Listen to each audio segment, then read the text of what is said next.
All right, y'all. I just wanted y'all to have a little sneak peek of what I was working on. I've been working even more because guess who I got on the show today? My brother, somebody that I look up to. I call him, he knows when I call him on the phone, I say, man, you my sensei when it comes to the game of making beats. Lansing's own. He has produced for everybody locally. If he hasn't produced for you, you must not be hot. I'm sorry, that's all I'm trying to say. He has produced for in the industry with Rick Ross, Lil Boosie, you know what I'm saying, T.I., Gucci Man. Come on, y'all. Y'all know who I'm talking about. The legend himself, Mr. Kaz Drumatik. Welcome to the show, my brother. What's up, bro? What's good, man? Yes, sir. We in here, man. We in this thing. Good to see you, man. How's life? Good, bro. Just blessed, man. Just excited. You know what I mean? Yeah, man. You got a lot to be excited for, man. You got a new, you've been working on some new ventures. We're going to get into talking about that. But like I say, every show, nobody can introduce themselves like themselves. For those that do not know you, please introduce yourself, sir. Hey, what's up, y'all? I go by Kaz Drumatik from Lansing, Michigan. Been doing my thing for 20 years. I'm a producer, engineer, I mix, I master. I do a little bit of podcast myself, and I do artwork and I do video work, and that's what I do, man. You know what I mean? Yeah, you do it all, man. So let's start from the beginning. What was your first passion that got you into the entertainment business? Like, what's the first thing you're like, you know what? This is what I want to do. At what age did you discover what you wanted to do? I discovered that I wanted to do music at the age of 8. My dad had a passion for music. My dad was always into music. So music was just something naturally that was just in me, you know what I mean? Yes, sir. I started producing when I was 8. Well, rapping too, because I used to rap. So on the journey of me rapping, I produced my own beats. I didn't have my studio at the time. I was always paying other people for, studio time, and don't get it twisted. If this were other producers that had beats that I liked, I was buying them. So, yep, the age of 8 is when it all started for me. Man, 8. Yeah. So what was your beat sounding like at 8 years old? Was like, what kind of equipment were you working with? Well, I had a Casio. A Casio. No drum machine, just a Casio? Yeah, Casio was like my starter keyboard.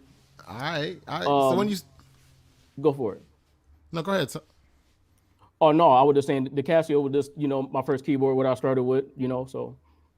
All right, man. So like, when did you start taking it serious? When you start recording and actually artists start getting on your music?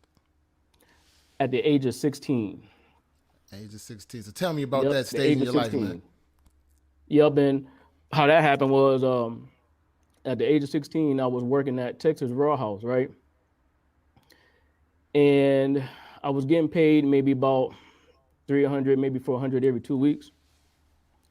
And then a record label started out of Lansing by the name of Smash Mini Records. Shout out to Clay Knox, Mo, Sawed Off, Sos. Clay was best friends with my older brother. So when Clay came home from prison, he started a record label called Smash Mini Records. And he hit me up and said, yo, you got some beats on you? And I said, yeah. He said, where you at? I said, I'm at work. He said, when you go on break? I said, in 30 minutes. So he pulled up. And I remember I had a CD on me with about 10 beats, right? So on my lunch break at Texas Raw House, I go out to his van. He had like a van. It wasn't even rap yet. It had like Smash Mini on the van. And Sawed Off, Mo, Sos, and Clay, we was all in the van listening to the beats, right? So Clay asked me, Clay was like, yo, how much you want, for each beat? I said, man, just give me $100 for each beat. And I remember he reached in his pocket. He put out all this money that was all hundreds. And he gave me $1,000 and said, yo, I want all of these beats on the CD. At 16. So here I am working at Texas Raw House, getting paid, like I said, $350, $400 every 2 weeks. And here I am sitting in Texas Raw House parking lot, and I just made $1,000, right? At that time, that's when I decided and said, you know what? It's a wrap. This is what I want to do. This is it. This is it. Ever since. I think that's the last job I know that you really haven't. I mean, I'm being real, man. And that was back in 2000 and maybe 2000. Yeah, that was back in 2000. back in 2000, man. I remember you being in school working on graphic designs in the library, man. And I remember you been on this hustle, you know, you've been on this grind. For So sure. now you made $1,000. You're working with the squad, man. So he bought all 10 beats. Who consisted of the squad and who was in on the label at that time? And what's the name of the album that dropped? Because whoever, they're still out there. People can still go grab that music, man. So what album was dropped at that time? It was Connected Fellas, which who was Mo and Sawed Off, and it was my first placement. It was called They Flickin'. It featured Mr. Chastain on the hook. Yup, I did the beat. Chris. Yeah, Chris Chastain, he did the hook, man. So that was my first placement ever. You know what I mean? So you're talking about a lot of legends right there, man. Yeah. So what happened with the squad, man? Like, do you guys go on tour or anything? Is that when you start touring, or are you still kind of local at that point? Oh no. Well, shoot, Smash Mini, man. You know they had the budget. You know they had the connects. We've traveled. We went and did shows. We pretty much visited just about everywhere. You know what I mean? All right, man. So now you were Smash Mini. When did you kind of have the breakup with the family, your first team, and you kind of went independent? Around what time did that happen? Well, I kind of been independent on my own for like the last maybe 2 or 3 years. So and by the way, I still talk to all of those guys. You know, even though I may not work with those guys, but I still keep in contact with all of those guys. So everything is still solid. So what was the name of the studio that you guys had? I remember that studio. It was downtown, correct? Yeah. Well, the studio was called Maz Music, you know, because that was, cause, you know, I had like a little label thing going on myself. You know, Who was a part of your label, Mass Music? Yep. You said, what about it? Who was a part of your team on Mass Music? Lil E, the Hustler, my homeboy Drock, shout out to Drock, Jita Vega, Piccolo, and Jay Wade. That was my team. That was your team. I mean, I remember, man, that was a classic. Like my cousin Omar said right here, man, that was a classic, son. I still remember the album cover. I remember banging that joint. It was a Halloween one. It was the Halloween. What was the name of that project? Halloween Havoc. Halloween Havoc. Classic, for sure. Halloween Havoc is actually one of our best mixtapes that we ever put out. Like, you know, people like Volume 1 and Volume 2, but people love Volume 3. Volume 3 was like our best mixtape. Yeah, man. Who all did you have on that? I'd like you throwing off some of the names, man. You worked with a lot of people, man, and the names you're naming, man, they're all classic names. Yeah, for sure. Big Absolute was on there. Rest in peace to him. See? Big Ab, R.I.P., man. We love you. Yep. Ill Speak, he on there. My brother. For sure. That's pretty much it. Other than that, was just the team. Yep. All right, man. So let's start talking about some of the people that you worked with, man. So who are some of the names that you worked with locally that you really have a lot of respect for? They grind and they hustle, man. They've been doing it for a long time, and you worked with them for a long time. You just respect their overall grind. Who are some of the people that you worked with locally that you really respect? For sure. Mo is one of them. Shout out to Mo. Word Skills, he's definitely one of them. Lil E, Lil E still hustling, man. He's still doing his thing. As a matter of fact, Lil E got a real hot TikTok song right now that's getting ready to come out. So y'all be on the lookout for that. That's what. So you must have produced. Oh, and my homeboy Roscoe P, can't forget him. I work with Roscoe. I work with Diamond. Man, just about everybody in Lansing that's doing something seriously, I don't work with. We're going to give him a shout out right now, man, because, you know, coming from you, man, that's the big thing, man. So just name a couple of them. You know, I'm down here in Atlanta, so I'm trying to keep my ears to the street. You know what I'm saying? I want to know what's going on back home. Shoot, man, No Sleep Millie, shout out to him. He working. He my homeboy King Gutter Coleon, he working. Shoot. Diamond, he working. Roscoe, he working. People just working, man. Everyone just working. Everyone just putting in that grind, and, you know, everyone making moves. Not everyone sitting around no more. You know what I mean? Everybody, you know, investing in their money and, you know, taking trips and, you know, building relationships and meeting people, you know? It's a new day, man. Like, I'm not going to lie. We definitely did a good job of our generation of setting some examples about how to do it professionally. So the younger generation locally, man, they definitely soaked up some game, man, and they running with it. I see them doing things that I wish we were doing at their age. So shout out to everybody he worked with, man. Hopefully I can have all y'all on this platform at one day or not. You know what I'm saying? But Kaz, man, let's keep on going about your career, man. So you done a lot, like you said, but when did you actually start producing for industry artists? Who was the first industry artist that actually picked one of your records? BG. BG from the Hot Boys? Yep, BG from the Hot Boys. This is when BG first left Cash Money, and BG ended up moving to Detroit. I remember that And one. me and BG was being managed by a guy named Doc. I was introduced to Doc by my cousin Swamp Dog, and yeah, and my first placement was with BG. I forget the name of the album. It was the first album that he released when he was solo, like I said, from Cash Money. Yep. So I did some work for him, and then you remember Shauna from DTP? Yeah, I remember Shauna. Used to tongue twist. Used to rap fast with Luda. Yep, I did some stuff for her. Okay. Yep, and I did some stuff for Twister and Lazy Bone too, called Midwest Evasion. I helped produce See, that that's the one that I remember the most that you did because you was geeked about that one. for I sure. remember that one. Yeah, I remember that record. That was dope. So, man, what age were you when you start producing some of those records for the industry? Like those, some of those. All right, hey, how old were you? How far along in your career were you? Well, at that time I was about like 20. About 20. So 4 years in the game, you already working with industry cats. Yeah, That's well, I was working with another manager too before I even hooked up with Doc, and his name was Lemoyne. Lemoyne. And shout out to Lil Lemoyne too, man. Yes, you brought back Yep, for memories. sure, Just working with you, man, having this podcast, man. You're bringing back so many names that are pillars in our community, man, that have done some amazing things. for So, sure. so now you working. Everybody knows you, man, kind of right now for you working with DJ Khaled. You know what I'm Yep, saying? The whole DJ Khaled situation and you and your team.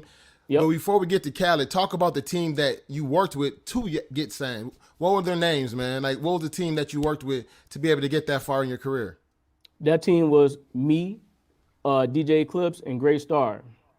We was the Chemist Music Group. We was put together by Big Perm. Big Perm was getting beats from all of us individually. So Perm said one day that he wanted all three of us to kind of like work on a beat together.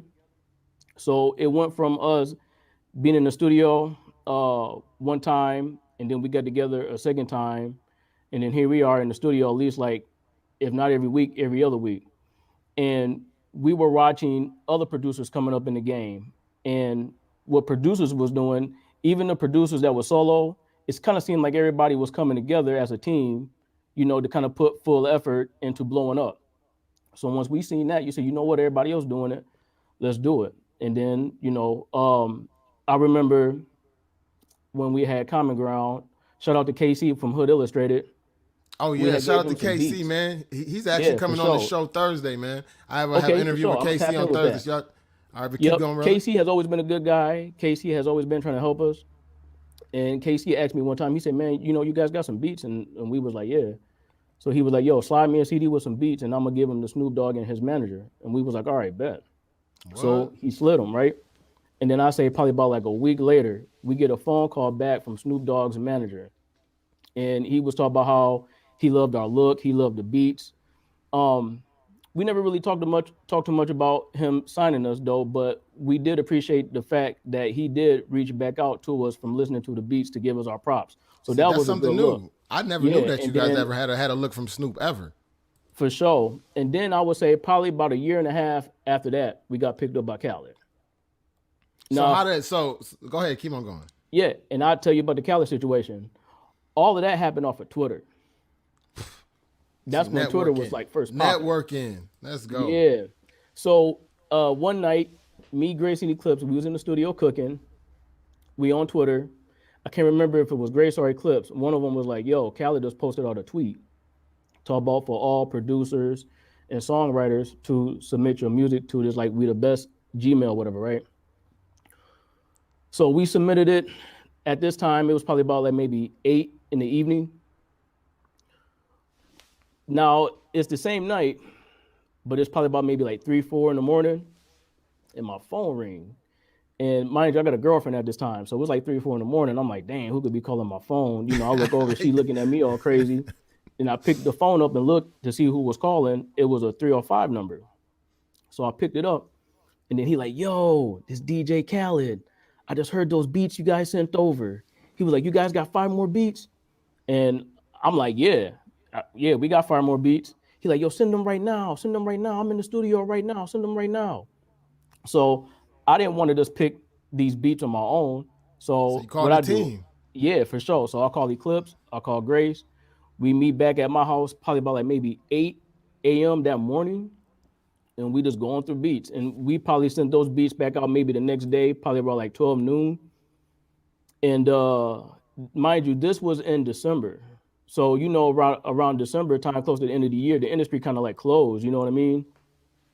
So Khaled was asking us. He was like, "Yo, you guys got an attorney?" We was like, "Yeah," but at the time we didn't. Yeah, I ain't had no time. I know y'all ain't Yeah, had we no just time. said that. You know what I mean? So he was like, "Yeah, get your attorney with my attorney. We can get this paperwork going." So we was like, "Bet," So Christmas came by, the New Year came by. We didn't hear from Khaled. We were like, "Dang, the opportunity might be gone." And I will never forget. It was probably like the first or second day when the industry opened back up. It was like maybe January 4th or 5th. Khaled called us and said that he had signed and he had got our signatures, and he was ready to fly us down to Miami and meet and pretty much build from there. So that's how all of that happened. Wow. That's dog. You know how much of that story I did not know, man. Thank you for sharing that, man. So now you on the flight, man. Y'all a geek, cause I heard Yeah, from we even Clip. got it on YouTube. If you go on YouTube and you Oh type in man, like the Chemist Music Group slash DJ Khaled, you will see all of that. Yeah, we on the plane, we at the oh man, you think I was hotel. gonna share that? You know I got you, brother. Don't trip. That's all Yeah, to come. yep, for So sure. talk about that, man. So when you guys trying to put these beats together, man. I remember Clip saying something that you guys had mad hard drives full of beats. Yep, that's true. So Yeah, we always kept beats. We've always kept beats. It was times that we would go down there and we would play beats for Khaled, and then it was times when Khaled would set us up in these production rooms. Khaled got like a big studio on the, like this compound, whatever, and he would have like 5 rooms. He would have like a main room, and then it'll be like 5 other rooms just for like recording and pre-production. And he'd give us ideas, and even the runners. Shout out to the runners. The runners, they was giving us let's VSTs, talk drum about that, kits. man. They The was really runners, trying to man. help us. You know what I mean? So You guys worked with the runners, man. Talk about the time you spent in the studio with the runners, man. They're legends, man, in the game. oh man, I was in the studio one time with the runners. They was playing a brand new record that they had did for Ace Hood, and it was crazy. It was crazy.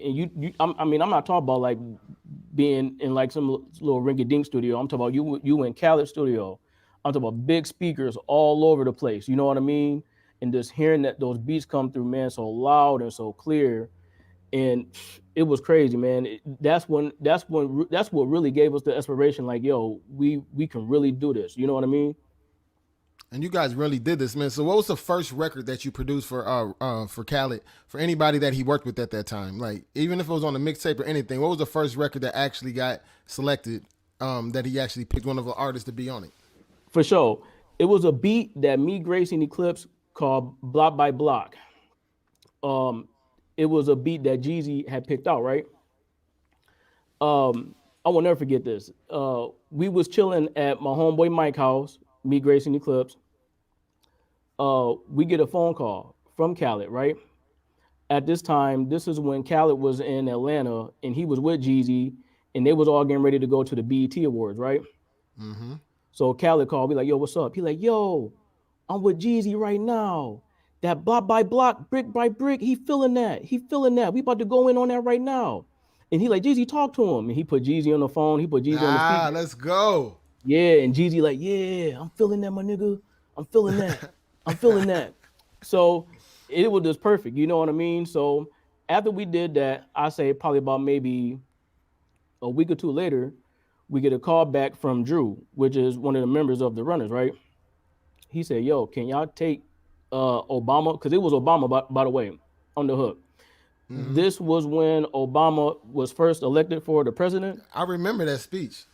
Yep, and he did his first speech. And during that speech, he said that he was going to take America by storm, block by block, brick by brick. And I was like, yo, I'm I sampling need it. that. So I ran downstairs, I sampled it, I called Grace and the Clips. I said, yo, we need to make a beat out of this. So sure enough, they pulled up, we made the beat. So anyway, they called us back and said that they wanted us to take President Barack Obama off the hook because he president. They didn't want to be in any trouble Yeah. for using his voice. You know what I mean? So they were like, "Yo, can you send us the beat back without Obama on it?" We were like, "All right, bet." So we did that, and then Jeezy ended up getting one of his artists to do the hook. But when Jeezy artists did the hook just wasn't the same. You know what I mean? It just wasn't the same. So the record didn't come out. So So you guys never used it. yeah, yeah, they've never used it. They've never used it because I mean that's my guess. My guess is just that it just didn't sound the same because once Jeezy artists did the hook, they sent it back to us, and we wasn't even really feeling it because even though the beat was fire, but having Obama say block by block, brick And by that's brick, what made it. That's what that's made it what dope. made it. That's That's what made it. So for sure. Yo, man. So when did you actually get a placement? My actually real first placement was with Ti. We did a lot of records for Ti, man. A lot of records for Ti. Matter of fact, Ti working on something right now that I'm shopping some beats for. But the first placement was a designer, produced by me and Grace, and then we also did another one called Extra, Extra, Extra was dope. We did that, and then Kick and Flav. I'm sorry, Kick and Flav was the first placement. Okay. Kick and Flav was the first placement that set the whole relationship off for us and Grand Hustle. With Ti. So it was Kick and Flav, then it was Extra, and then we did Designer, and then I also did some stuff for Damani too, his son. Oh yeah, I was gonna get to that next. I know that's who you worked with the most personally. You worked with his son the most. Yeah, yep. So what's some of the records that you've done for Damani? It was Going Down. Going Down is one of them, and the other one is called Interlude. If I think it's on his maybe first or second mixtape that he put out, is an interlude record that he did to where it's just called Interlude, and he just rapping, and it's a beat that me and Grace had did. Man, you talk so humbly, man. That's why everybody has so much respect for you, Kaz, because Sure. of everything you've done, and you remain the same person from school, man. You still keep the same humbleness, and anybody can work with you, man. And that's love, man. I appreciate that from you for never letting your head get too big. You're naming these names off just like you would name off the No Sleep Millies and the Diamond Joneses and the Moles and the Sawdogs. And you say it with the same energy, and that's respect. You know what I'm saying? I bet you they all respect that too because they're all professionals in my book, and they all industry in my book as well. For sure. So now you working, man. What happened with Khalid though, man? Because how many years did you work with them? What happened with the relationship? We were signed to Khalid for 3 years. Mm-hmm. It was only for 3 years. A lot of people ask me that question all the time, as if we were supposed to be signing forever. But the contract was only from 2009 all the way up until 2012. Okay. We signed a management agreement with Khalid, right? But we did not sign the publishing agreement with Khalid. Now I'm gonna tell you, the publishing is everything, all right? The management agreement only agrees what the manager is obligated to do for you, right? But then the publishing agreement is where the money is. So, we're up and coming producers, right?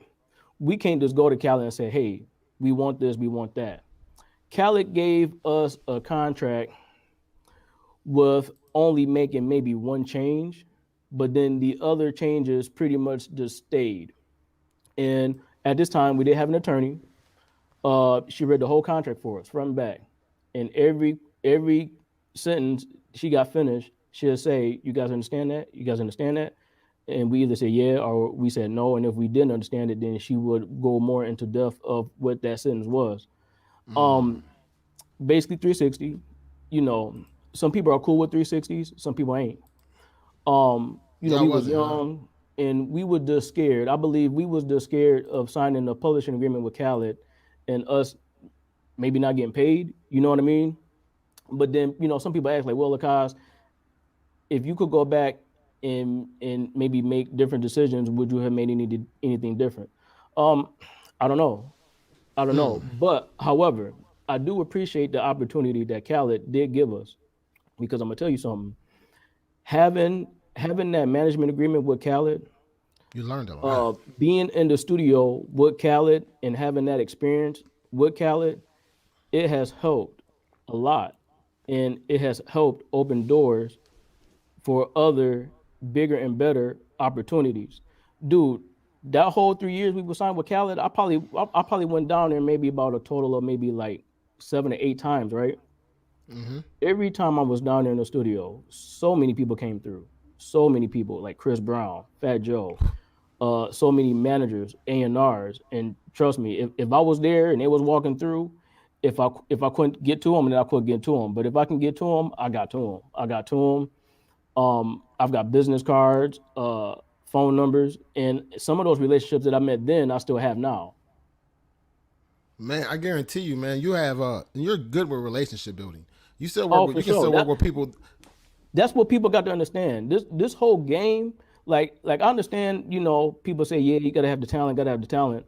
But a lot of this game is really based on relationship and who you know. And having some money to play, you gotta pay to play, but the game is definitely built on relationship. But let me say something real quick, man. Doggone on the card, you done broke the internet, man. You done have my most viewers ever, bro. Let me give it up for you real quick, man. Hey, For hey, sure. they came to see Kaz today. They came, and you giving a great interview, sir. And I appreciate you for coming giving all this information. So, man, it's all right though. You built those relationships. You might not be working with Khalid, but that didn't stop you from working with all your people that you're working with. So now you go back home. You're back home, right? You're not Right. signed with them. Everybody think you a millionaire now. Man. So how was that coming back home and being home and everybody knowing that you worked with everybody that they watch TV? They watched Right. on TV. So how did that go when you first came back off of that deal, man? How was your relationships? It was cool. Everyone was excited for me still. Everyone was ready to work. So I like being home, man. Let me tell you something. I know everybody got this whole thing about Lansing hating and all of this stuff, man. For the most part, for me, it's been all love. It's been all love. Lansing has done nothing to me but blessed me. So many great people, so much talent here. Uh, I don't have any bad problems with Lansing. Lansing. It don't matter where I go in life. Lansing will always be a home for me. You get what I'm saying? So, um, all that hating and stuff, whatever, how people talk about, I've never experienced that. I never really experienced. I mean, I might have had a little bit of hate, but that just come along with the game. Nah, But for nah. but 95%, You keep a good reputation for sure, for man. sure. And I've always tried my best to be a good business person. And one thing I had to learn was to become a people's person because I used to be shy. I never really did like to talk. You know, I was always quiet. But one thing I had to learn was to break out of that shell and to become a better people's person. So because dude, you can have good material all day long, but if you're not able to connect and build relationship with these people, then some people just look over you. So I've always And been that's fact. for sure. So I've always tried to be good at that. And you have been great at that. You've been beyond good at that. And that's what I respect from you, man. Is that you don't matter just because you worked with the TIs and you've worked with, you know what I'm saying, and everybody up here, you will still work with me. I could call For you sure. and be like, yo, Kaz, man, I need a beat. And you're gonna give me a price that I can afford.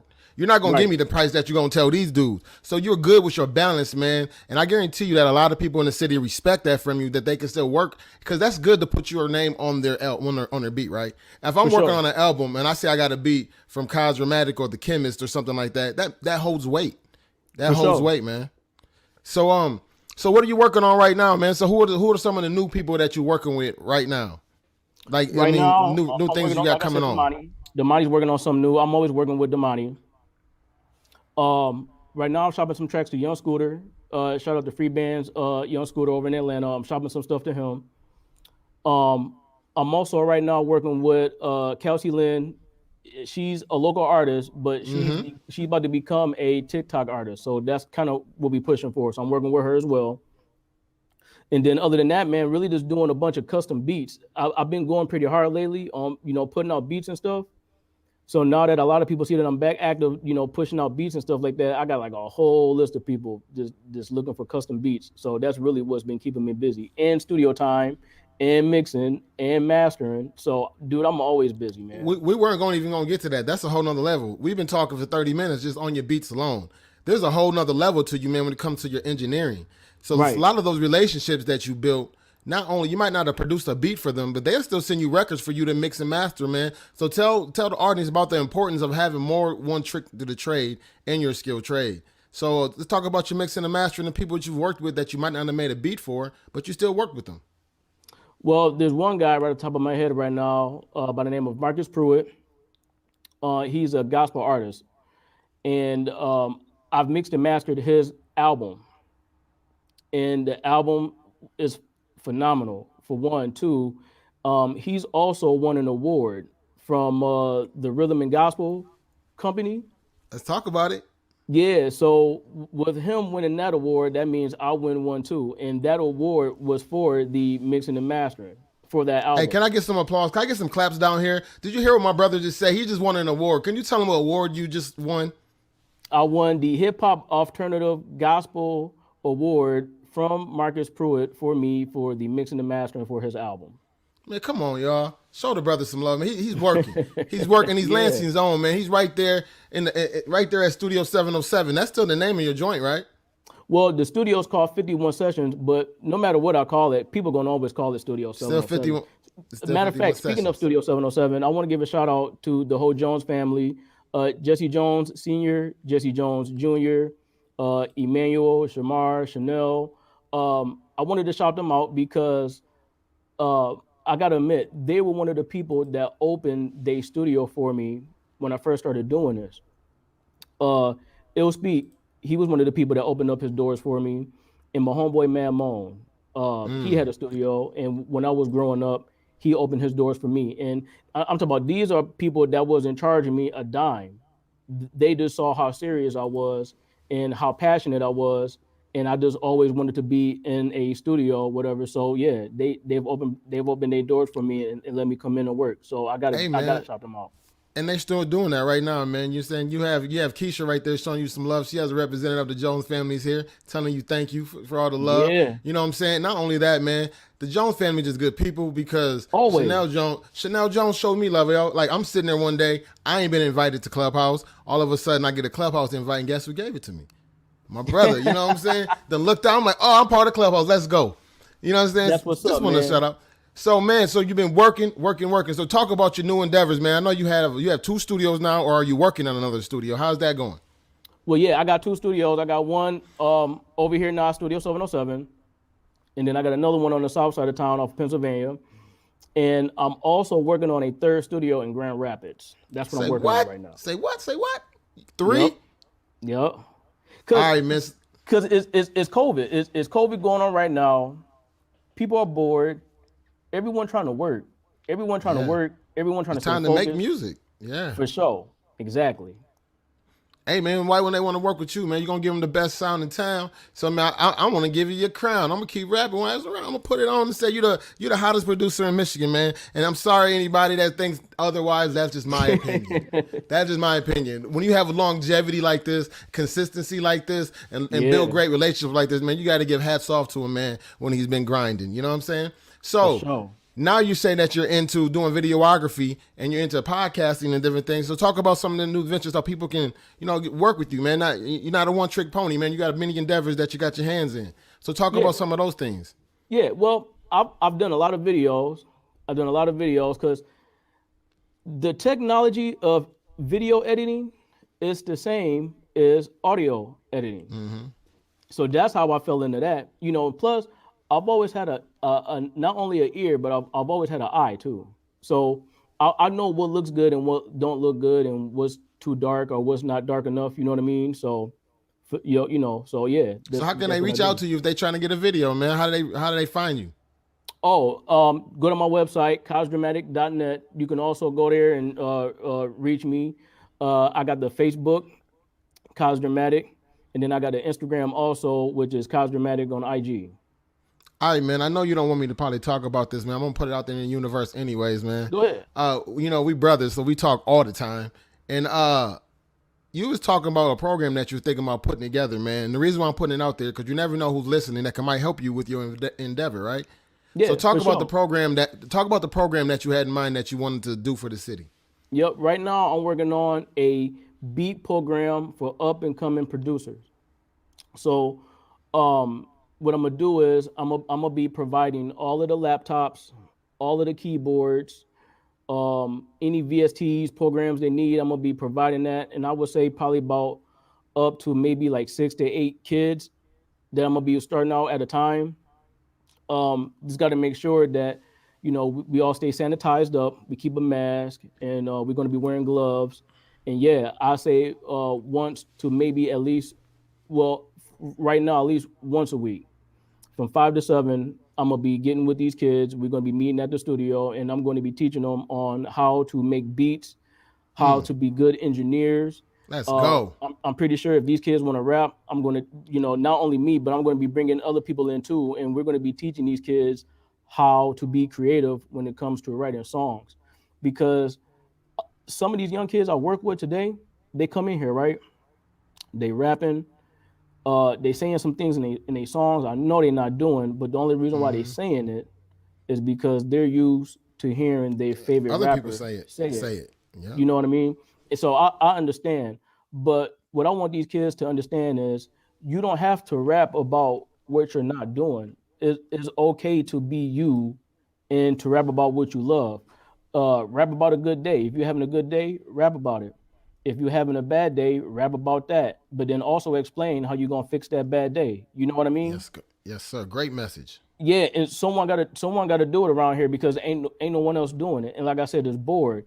And kids are getting into trouble. When kids get bored, kids get into trouble. So what I'm trying to help do is keep these kids off of the streets because, like I told you, when these people open their doors up for me, it helped keep me out of trouble. So if people can help me do it, then I can pass it down and do the same for them. Hey man, that's a great way to pay it forward. So what are they gonna learn in this program? So you said they're gonna make them how to beat. So you're gonna have them in there. Yep. You're gonna have them for 2 hours. 2 hours. Yep, 2 hours. Yep, maybe even 3, just depending on how long it go. But I was really basing teaching on them Pro Tools and teaching them things like that. Pro Tools, Studio One, FL Studio. Yeah, I'm gonna be teaching them how to make beats, how to count bars, because even people our age, people who come in here and do songs, they don't know how to count bars. Facts. So I'm gonna be teaching these kids all of that, how to count. Basically, I'm gonna be teaching these kids what I know now. So by the time they get to my age, not only would they know what to do, but they know how to do it. And not just that, man. We have football coaches. We have basketball coaches, man. Now we have a beat coach. We have a producing coach out here. So if your kid is interested in music, man, my brother Kaz is starting a program. He said it's on him. He said it's something. This is his way of giving back. He said he's reached the pinnacle of his career where it's time to start giving back. So, and getting prepared for the next generation, man. And salute to you for that, man. I guarantee you everybody on here respects you doing that. So so I know, no pressure on, but when are your plans to maybe get this thing started? You have a date that you have in mind? Soon, ASAP. All I'm doing, like I got a total of 4 laptops already. I'm just waiting to get a few more laptops. So once I get these laptops, it's gonna be me and my computer guy, and we're just gonna sit and just upload these laptops with the sounds, VSTs, drum kits. You know what I mean? Even video software. I'm gonna be teaching them how to do that stuff, but that stuff will come on later in the program. In the future. Yeah. But first things first, I'm going to be teaching them how to become producers and engineers, and how to train the ear. So when it comes to mixing and mastering, they can somewhat have an idea of what to listen for when they're working. Man, so you told me there's like a reward at the end of the program. So what was that reward at the end of the program? Oh, it's going to be cash prize. Actually, it's gonna be rewards for all of them at the end of this program. If they all succeed and do what they're supposed to do, everything that I've bought for them, like the keyboards and the laptops, whatever, I'm gonna just give it to them.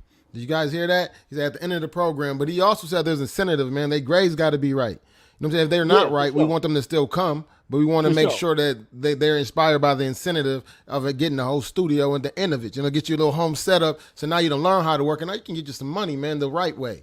Right? For sure. Yep. All right, man. So what's the message right now that you got to people right now is working on music right now? I'm talking about even the people that's older like us, right? That's still working on music in a younger generation. What's your industry dude right now? What is your advice right now during the COVID season people should be doing during the downtime? Just stay focused. Stay focused. Utilize the internet because the internet is so powerful. The internet is so powerful. With people not being able to travel like they want to, there's so many social media platforms out there that people need to be signing up for, and to start networking, and start building a relationship. I mean, don't get me wrong, still make the moves if you can. If you got to go out and travel and you got to go meet these people, do that. But in this time of COVID, utilize the heck out of the internet, man, because it's definitely useful right now. Because everything that I'm doing is all off the internet. This, just having a good resume, and like I said, just building those relationships, whatever, and just knowing how to conduct business with these people.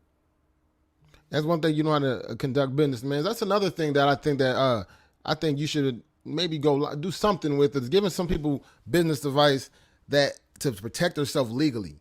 You know what I'm saying? You're very protected. You know what I'm saying? You always protect yourself when it comes to your copyright and it comes to your paperwork, man. That's something that you need to teach the kids too, probably in that program. Don't forget about making sure that they learn in their paperwork so they don't get jacked. For sure. It's called split sheets. Split sheets. I know about to talk about the split sheet. What is a split sheet? The split sheet is it's kind of like a mini contract on you. It's pretty much got everyone's, like, pretty much you just fill in the blanks, right? You fill in the blanks with artist, producer, the name of the song, and then how much percentage of that song is split between you, the artist, if there's any other songwriters in the room, if there's any other producers in the room. Everyone fills out their name and the percentages on this split sheet.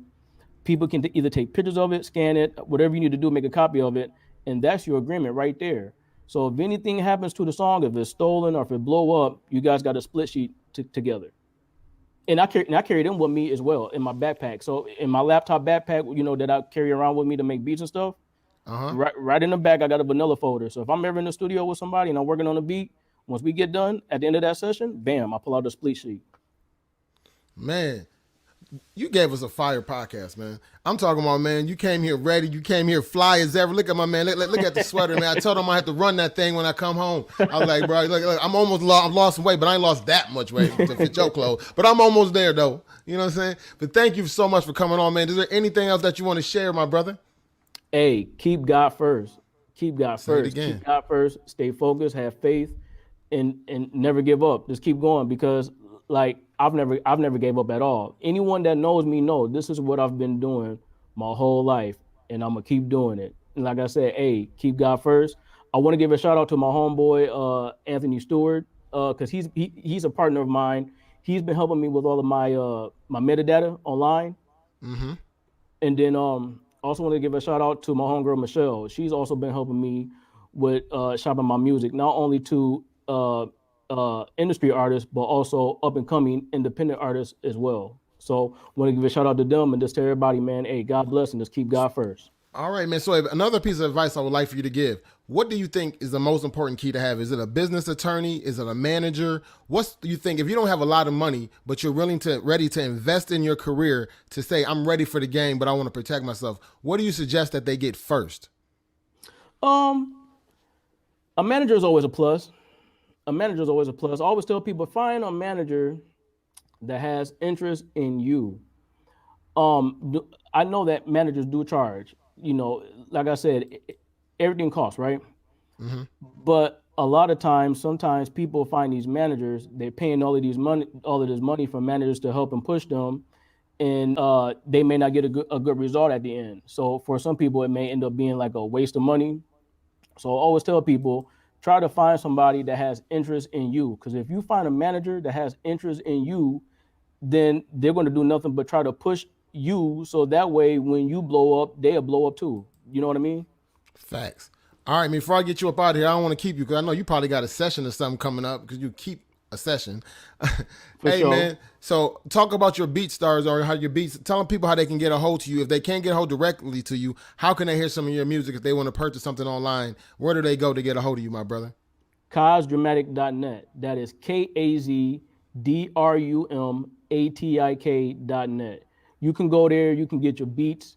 You can schedule studio sessions. You can even set up appointments for mixing and mastering. I got free drum kits. I'm gonna keep saying that because I know a lot of up and coming producers that's out there. I got some free drum kits on my site, and I'm also about to start selling sound panels for studios. So if anybody out there that's looking to put together a studio but may not know what equipment to get or what software to get or maybe even how to hook it up, I can do that for you.